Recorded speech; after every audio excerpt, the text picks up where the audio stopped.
It's a really dangerous situation up there, though. If you're planning on getting out on the Payette River anytime soon, river experts have a caution for you tonight. Good evening and welcome to the News at 10. We start with a warning to kayakers and rafters. A logjam has built up on part of the South Fork Payette River. The Boise National Forest, along with emergency responders and river experts, are urging you to avoid the area of the jam because conditions are so dangerous. Our Misty England was in Banks this afternoon and spoke with some experts about that section of the river, and she joins us in studio with more. Misty? Gretchen and Brian, the goal here is to be aware of the situation, and unless you really know what you're doing, you'll want to float a different area of the river so you don't end up in a jam of your own. Right now, the Payette River is running high and fast. And right here on the South Fork at the Dogleg Rapids sits this. There is a right channel and a left channel.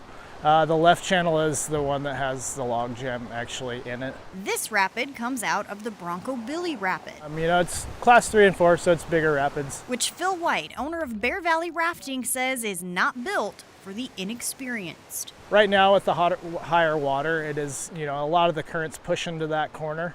So, if somebody were to be swimming, it would be a very dangerous situation up there. Even avid rafters or kayakers like Harley Goodhart will tell you if you don't know what you're doing, this is extremely dangerous. It is really packed in, like lots of little branches on top of big logs, and so we usually call those strainers, and it's really dangerous for kayakers. So just like any strainer that you have in your kitchen, water goes through, but your noodles don't, and kayakers are kind of like noodles. So if you end up kayaking into it, swimming into it, it's basically a death trap. That's why professional rafting companies we spoke with say they don't feel comfortable having customers on board for that area. No, at this point, I'm not running that stretch because of that log jam. The water's, obviously higher as well, so it takes, more experienced people to be able to go up on that stretch. But until the water either comes down or that log jam's out of there, I won't be running trips up there. All the water is pushing to the left, like into the logs. So you kind of have to fight the current and everything to get into the right position where you need to be in a safe position. So if you're just floating down, you're going to end up in it.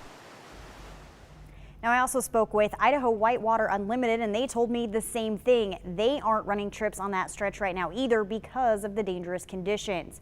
The Boise National Forest says it is currently working on a plan to safely remove that log jam, but right now has no timeline for when they can do that. Gretchen? And Missy, I know you said the guides aren't running it, but just to clarify, it's not illegal to go down that patch right now. No, it's not illegal, just not advised. It's a float at your own risk type of deal, and emergency responders and the river experts just want everyone to be safe out there. Well, that makes sense. Thanks, Misty.